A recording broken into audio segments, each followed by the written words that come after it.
I don't think this is going to work out very well for Hamas.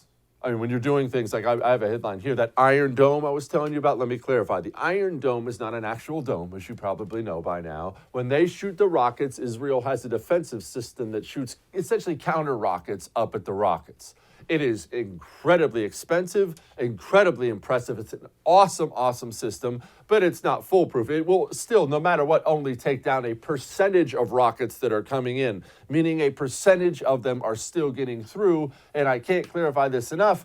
These rockets are not landing on military bases. We have here, overnight, Hamas barrages, that's rocket barrages, killed a father and daughter-in-law, 7-year-old girl, and a woman in Rishon LeZion.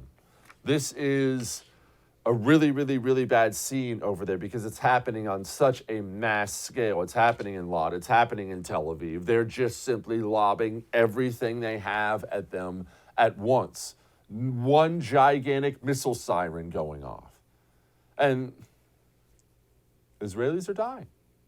We have a mayor out there. He's flat out telling you, he's comparing it to Kristallnacht. That's the night when the Nazis went around and killed all those Jews and shattered all those Jewish shops. It's a really, really, really bad scene. And understand this about the place they call Palestine.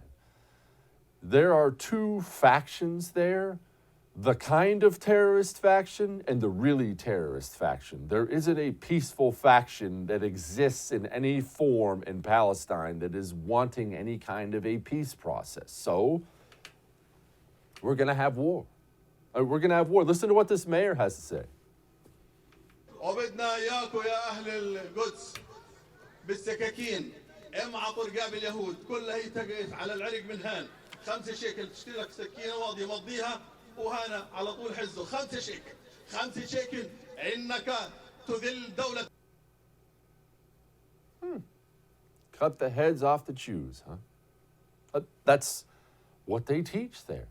It's what they teach there. Imagine growing up with that right next to you. It absolutely floors me. It floors me.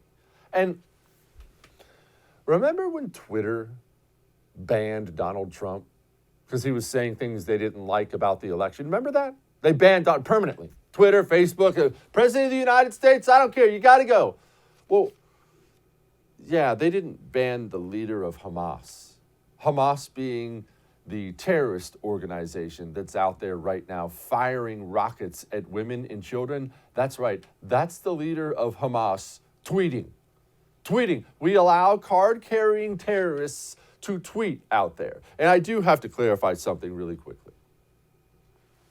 The reason Twitter is on the side of Palestine, the reason the Democrats are on the side of Palestine, the reason the system seems to be taking the Palestinian side, which is weird. I mean, I understand being neutral. I understand not really caring.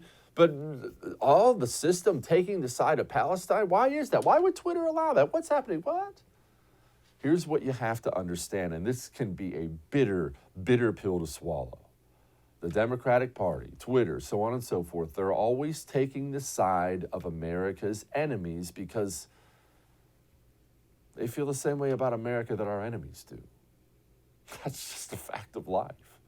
Donald Trump does not. He has a statement out, quote, "When I was in office, we were known as the peace presidency because Israel's adversaries knew that the United States stood strongly with Israel and there would be swift retribution of Israel if Israel was attacked." He said apparently that's wrong. "Under Biden, the world is getting more violent and more unstable because Biden's weakness and lack of support for Israel is leading to new attacks on our allies. America must always stand with Israel and make clear that the Palestinians must end the violence, terror, and rocket attacks and make clear that the U.S. will always strongly support Israel's right to defend itself."